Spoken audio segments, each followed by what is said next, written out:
TV पर रामायण देखकर रावण मतलब अरविंद त्रिवेदी बहुत भावुक हुए। क्या? तुझे कैसे पता? हेलो ऐप से। देख, ये है हेलो ऐप। जैसे ही आप हेलो ऐप डाउनलोड करते हो, ऊपर सर्च बार में हेलो ट्रेंड्स मिलेगा, जिसमें सभी ट्रेंडिंग न्यूज, वीडियोस, आर्टिकल्स मिलेंगे। उससे आप डे टू डे इन्फॉर्मेशन से अपडेट रख सकते हैं। ये तो बहुत अच्छा ऐप है।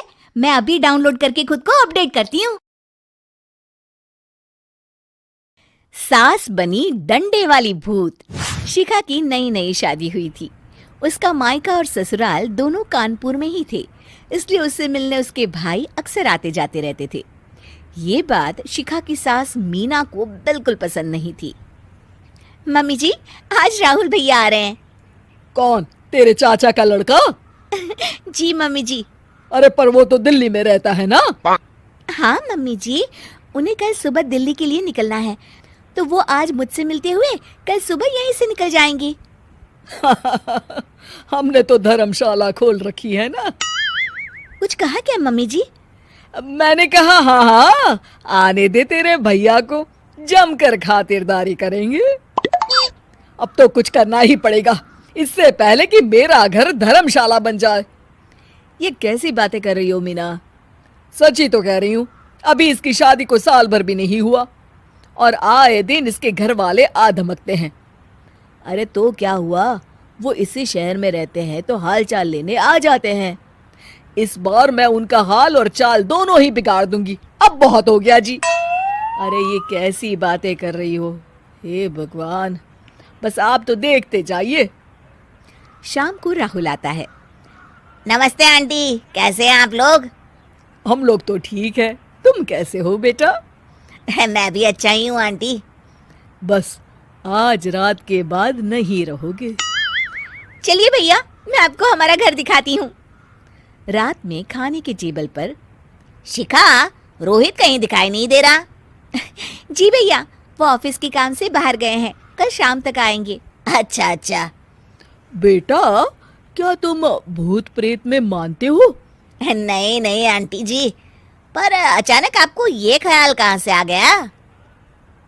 पता नहीं क्यों, कभी कभी मुझे लगता है जैसे रात के समय बैठक में कोई घूमता रहता है। ये आप क्या कह रही हैं मम्मी जी?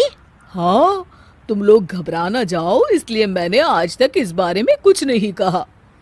ये आपका वहम होगा आंटी जी, ऐसा कुछ नहीं होता। हो सकता है। चलो अब मेरा सोने का टाइम हो गया है तो चलती हूँ मैं। शिखा बेटा, राहुल के सोने की व्यवस्था वहीं दीवान पर कर देना। जी पापा जी। अब चलिए भी। अच्छा, तो बैठक में सोने वाले हैं साहबजादे। क्या बड़बड़ा रही हो? कुछ नहीं, आप सो जाइए। मीना और महेश के सोने के बाद शिखा और राहुल आपस में बात कर रहे होते हैं, तभी डोरबेल बजती है। अरे आप! सरप्राइज! काम जल्दी खत्म हो गया तो मैं आज ही चला आया। ये तो बहुत अच्छा किया।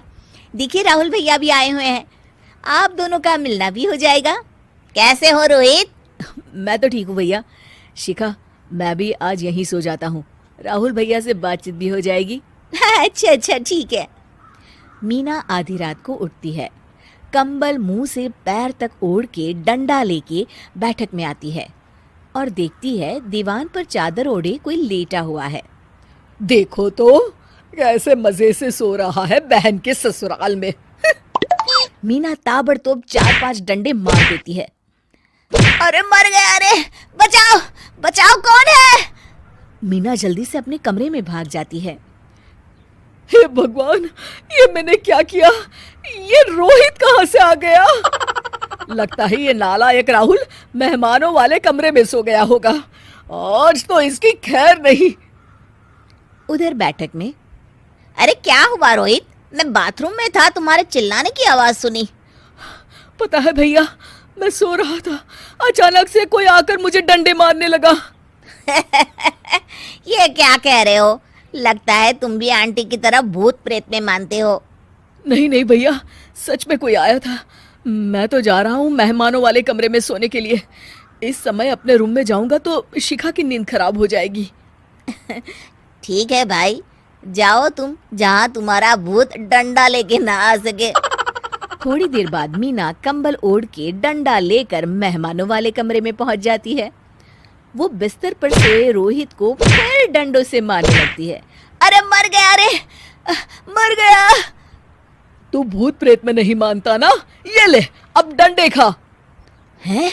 ये तो माँ की आवाज है। रोहित कंबल खींच देता है। बेटा तू, अरे ये क्या कर रही हो माँ? मार मार के मेरा भरता बना दिया आपने। माफ कर दे मेरे लाल, मैंने तो तुझे ही मार मार के लाल कर दिया। मैं तो उस राहुल के बच्चे को सबक सिखाना चाहती थी। राहुल भैया को? हाँ बेटा, मुझे लगा अगर उसे डंडे मारूंगी तो शिखा के मायके वाले यहाँ आना छोड़ देंगे।